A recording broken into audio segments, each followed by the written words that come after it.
Okay, so what's up guys? In today's video I'm gonna show you some tips and tricks to make better samples with one-shots. Let's get right into it. As you can hear, I'm a little bit ill again, but I hope that's okay with you. And also a quick disclaimer, I'm dropping new loop kit next Sunday. It's going to be full of loops in the style of The Weeknd, so some dark, ambient, slow, vibey type loops, so don't miss out.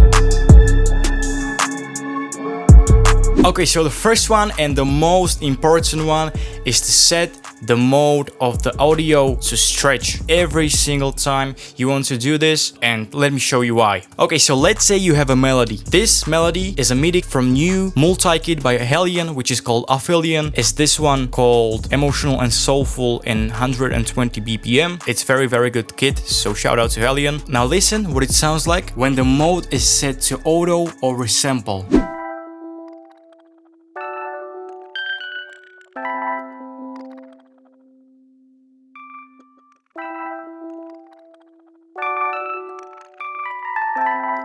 I mean, it's not bad, but it can be a lot better. As you can see, this one shot has some kind of delay, so when you have the mode set to auto or resample, the delay will not always be in tempo of the project. So you set this to stretch, and now it sounds like this.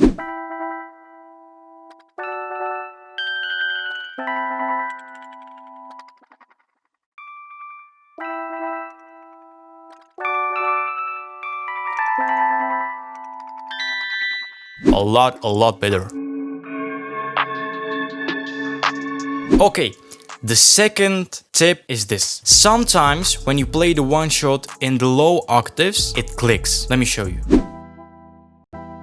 Right when I play it, there is this click, and it's so annoying, and you really don't want any kicks in your samples. So don't worry, I have a solution for this as well. So what you're gonna do is that you're going to go to this section, which is called envelope, and you turn on the envelope and you play around with these settings. There are going to be only two changes that you're going to make to this envelope. The first one is this: you turn release all the way up. The second one is the most important one. You turn the attack down, then you right click this attack, click type in value and type in 1%, only one, then accept and drag this tension all the way up. What this does is that it gives very fast attack to this sound. So if you do not know what attack does, it sets the time it takes to reach the full volume. As you can see, when I turn this attack knob up,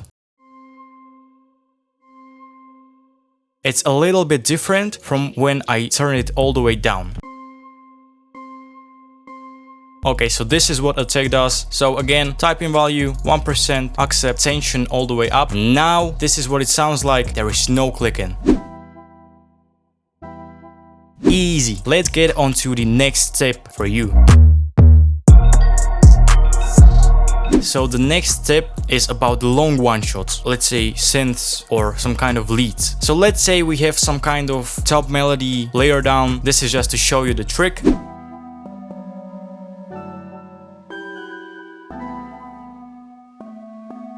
Now, this doesn't sound bad, but it could sound a little bit better. Because as you can hear, this one shot, this synth, has some kind of, I don't know, let's say punchy start, punchy beginning. It has this little punch at the beginning, and you do not always want to have that in your melodies, especially when you make some kind of leads, because it can mess up the whole vibe. So what you're gonna do is you go to your melody, extend this first note and click on the next note and click this button right here, which is slide, and accept. Then shorten this down and do the same thing for a third note.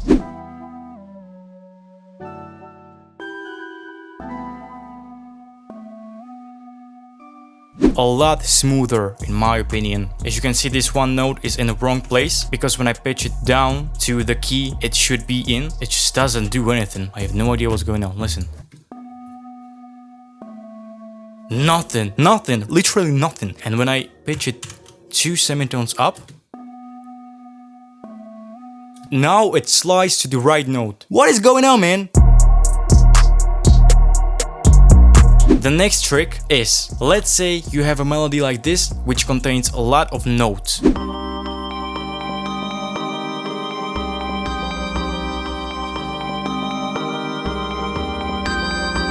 As you can hear, it's so messy, and you really do not want to have it like this because it messes up the whole vibe, it messes up the whole smoothness of this melody. So what you want to do is, you want to go to the sample, open the envelope, turn on the envelope, and now do this. We could hear some kind of clicking at the beginning, so we are going to use a trick that we learned in this video. So type in value 1%, tension all the way up. And now what you want to do next is this. You turn up all of these knobs and play around with the release knob a little bit. Because what happens if you do not use the envelope is that every time a new note hits, it plays the whole sample.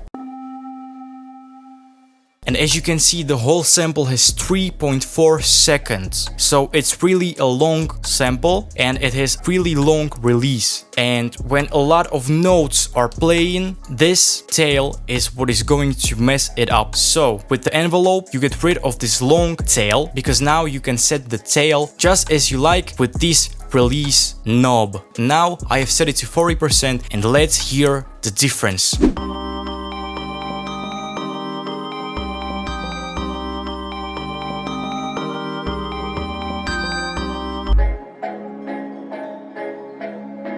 Okay, so now let's say you want to use a bass. Let's make a bass line, okay? Now let's hear what it sounds like with no adjustments made to this sample.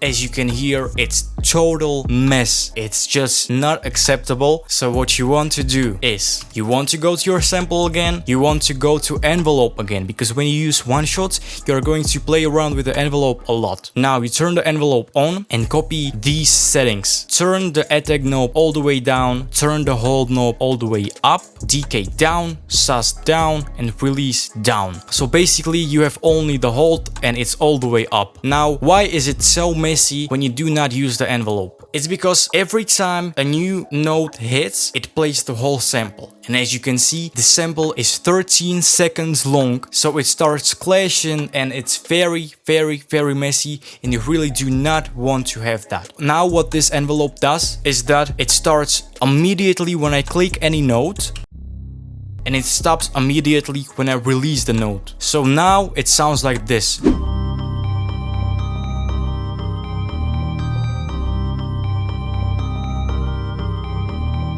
A lot cleaner, but that's not all. Every time that I use a bass one shot in my samples, I also do this one more thing. You go to this section right here and you mess around with these settings. I always turn on porta and mono as well and turn up the slide. And what this does is that it slides the note. You may say, okay, you can do it with the slide note, so why would you change that option? Why would you change that setting? Because this way it's a lot easier and it's a lot quicker. So you turn on the slide, make these notes a little bit longer, and now you have this.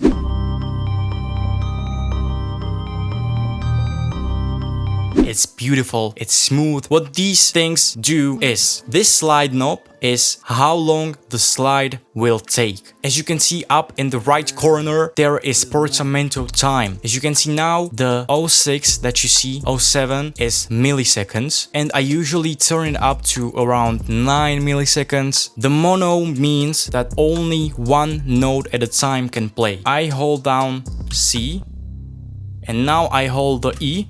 As you can see, I hold down two notes, but only one is playing and only the one that was triggered later. And what the porta does, the best way to show you what the porta does is to turn this slide up to 1 second. And now listen. Now I'm in E4. And when I go up, listen, it slides even though I play only one note. Yeah, so that's what the porta does. Okay, and the last trick, the bonus trick, is this. Let's say you want to mix the bass, right? You pull up a bunch of effects and you're like, okay, now this is sounding very good. You finish the sample, you move on to the next one, and you have bass and you put on a bunch of effects and it's the same effects as it was before. That's not very efficient because there is this option where you can save a preset and then just drag and drop it to your mix track. If you want to save this preset, you just right click the mixer track, go to File, Save Mixer Track State as. Now you just type in the name of this preset, let's just call it bass, and you save it wherever you want. As you can see, I have my mixer preset folder right here. I have some mixer preset for melodies. I have this Travis Scott melody. I just drag and drop the preset. And as you can see, I have all the plugins loaded up just by clicking and dragging this preset. And yeah, that's it for today's video. Some of these tricks and tips are obvious, but I'm gonna be honest with you, I haven't seen these tips and tricks in any videos, so I thought I would share it to the world so everyone can have this knowledge, not only me. I'm not a gatekeeper. So yeah, I hope you enjoyed this video. If you like this video, let me know down in the comments. Don't forget to like this video. Don't forget to subscribe to my channel and turn on the notification button. Don't forget to follow me on IG, and see you in the next video. Have a good one.